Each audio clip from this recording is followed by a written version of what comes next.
Let's go back to the CBS Broadcast Center and check in with Lana Zak and CBS News Elections and Surveys Director Anthony Salvanto.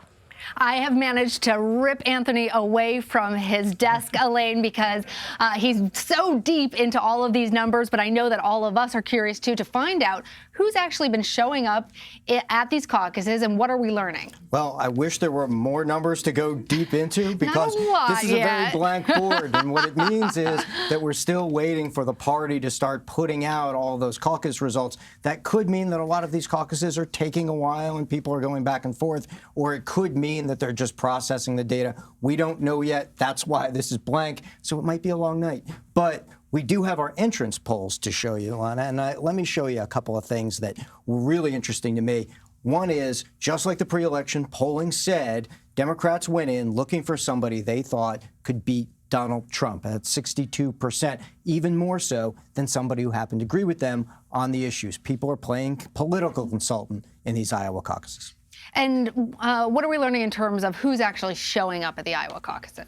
Well, a couple of things. One is, let me show you, and I mentioned that people had health care on their minds. I mentioned that earlier. That's still the case. These are updated entrance poll numbers. And these are changing in real time as we're learning this stuff. What happens technically, right, is we've got entrance poll reporters out there, and then they're calling in the results to us. And so as we get updates, we will update these. So this is what we've got right now at 21% on climate change. But a couple of other things. Let me scroll through here and find the one I wanted to show you about. First of all, first-time caucus goers, a third. That's important because that means a new electorate. That means people who haven't done this before, and that could help Pete Buttigieg. It could help Bernie Sanders if those pre-election polls are right.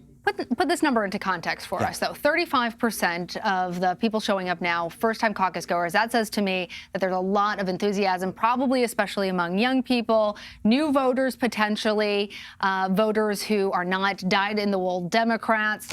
How does this compare to caucuses past? Well, in 2008, it was half, so that might not hit that number. However, I think in a race this tight, the context is going to be those folks can tip a race. Do you remember what it was last go around 4 years ago? 44%. 44% were first-time caucus goers. First-time caucus goers. In 2016. Okay. So but see that the difference is with the two-candidate race last time, those may or may not make a difference. But with a race this tight, now you've got a third of people that can swing things. And the other thing I want to show you is this late deciders. One of the reasons that maybe people are going back and forth in these caucuses is that people came in having just made up their minds in the last few days, and that's a third. So I think that's important maybe to setting some of this context. Any gender dynamics? I know particularly in the last couple of weeks, that was a big part of the discussion at least. Yeah. Let me scroll to this one since you asked, okay? 58% women in this caucus. Now, the Democratic electorate is majority female. And so that's somewhat in order with what we had expected. However, what does that mean? What does it mean for candidates like Elizabeth Warren and Amy Klobuchar?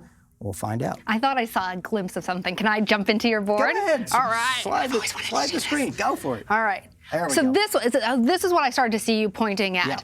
Political philosophy, very liberal, somewhat liberal. Talk to us about what this means and what this could mean for who the Democratic nominee might sometime be. So the thing to watch here is the very liberal, these folks who in the pre-election polling anyway, were more in support of Bernie Sanders, more in support of Elizabeth Warren, okay? It's the somewhat liberal and the moderates, those are the folks that Joe Biden is counting on. Those are the folks that Pete Buttigieg has been appealing to. So the question, I think, is who's going to get the lion's share of that very liberal because the somewhat liberal is outnumbering them. Right. So this is potentially being split, right, between Senator Bernie Sanders and Senator Elizabeth Warren.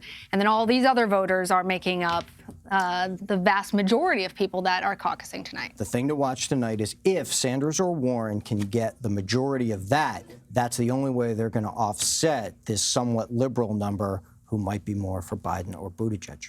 Anthony Salvanto, thank you for indulging me with all of my election curiosity. Elaine, I'm going to send it back over to you in Iowa.